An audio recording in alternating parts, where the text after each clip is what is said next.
Soy Marta Fernández, investigadora del Instituto de Investigaciones Estéticas de la UNAM. Tuve el honor de que René Avilés Favila me invitara a escribir el prólogo del libro y ahora me invita a la presentación. A mediados del siglo pasado, México era una ciudad de proporciones humanas, segura, que tenía un carácter provinciano y donde se podía encontrar por las calles del centro, en sus cantinas, en sus restaurantes y librerías, a muchos personajes relevantes para la cultura de nuestro país, como Agustín Yáñez, Jaime Torres Bodet, Rafael Solana, José Revueltas, Salvador Novo, entre otros. Era una ciudad retratada en blanco y negro, pero llena de colorido, gracias a los muros pintados por sus más connotados artistas, como Diego Rivera, David Alfaro Siqueiros, José Clemente Orozco y Roberto Montenegro. Era una ciudad que crecía bajo el amparo de un proyecto nacionalista que la concebía grandiosa y monumental. Una ciudad tradicional, como la presentaban en la llamada época de oro del cine nacional, que aspiraba a ser moderna, tal como lo muestra el edificio de la Nacional, nuestro primer rascacielos. Esa ciudad es la que encontramos en la antigua grandeza mexicana, Nostalgias del ombligo del mundo, de René Avilés Favila, quien como buen artista va dibujando con su relato el perfil de lo llamado centro histórico de la Ciudad de México.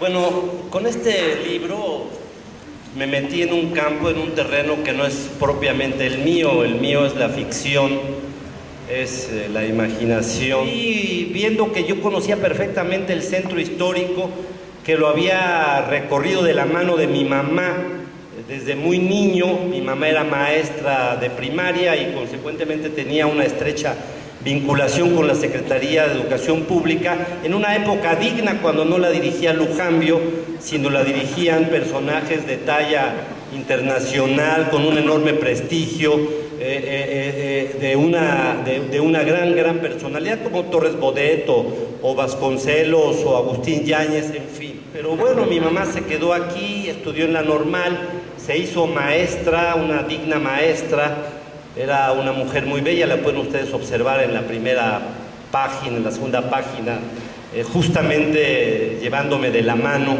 por el Zócalo, por el centro histórico, en esas fotografías que tomaban los fotógrafos ambulantes y que uno iba después a comprar para probar que en efecto, pues bueno, había estado en el Zócalo. O en San Juan de Letrán, en calles que ahora es imposible retratarte. La última vez que lo intenté salieron todos menos yo. Había 3 ambulantes de mi lado, 5 pedigüeños, 8 mariachis, en fin, había todo menos René Avilés Favila. Lugar del centro histórico por una razón muy sencilla, porque es efectivamente el ombligo del mundo, porque es en efecto el lugar en donde nace la cultura de México y seguramente de todo el continente. Es el encuentro de 2 mundos, el encuentro del México prehispánico y de Europa. Todo lo que yo tenía que hacer, yo ya podría realmente morir tranquilo, lo hice en el centro histórico. Aprendí a leer, a escribir, las cantinas me las sé todas, las conozco, las recorrí. Le pedí a Bellas Artes que me dieran ese paseo, el de las cantinas, pero como era el domingo, muchos cierran, también los borrachos descansan, claro. Entonces no hubo forma de que en un momento dado nosotros pudiéramos hacer ese paseo. Pero de todas maneras eran centros de vida cultural muy intensa, donde se reunieron distintas generaciones de narradores. Hoy, por ejemplo, comíamos en la ópera y estábamos haciendo un pequeño recuento de los intelectuales, de los escritores que se dieron allí. La última fiesta memorable que hubo en el centro histórico fue una fiesta en donde Carlos Fuentes quiso rendirle un homenaje a William Styron, un escritor norteamericano notable, extraordinario. Hizo una fiesta magnífica, espléndida. Alguien se peleó muy a la mexicana a golpes por allí. Pasaron todo lo que tiene que pasar en una cantina mexicana, fiesta memorable. Pero bueno, esto era el centro histórico. Era encontrarse a Agustín Yáñez, a Rafael F. Muñoz, encontrarse a Revueltas, encontrarse al propio Torres Bodet. ¿Dónde lo vi yo por primera vez? Justo en la Secretaría de Educación Pública, donde encontré yo a todos los grandes escritores que después algunos iban a ser maestros míos justamente en esta zona en la que estamos todavía hoy. Me salió un poco, Marta lo señaló, de los límites y me fui hacia la zona de los periódicos, que también me parecía importante. En una época estuvieron todos allí y por ahí estuvieron no solo grandes periodistas, sino también notables escritores que trabajaban ambas cosas, que lo mismo eran escritores que querían ser periodistas o periodistas que eran escritores o trataban de serlo.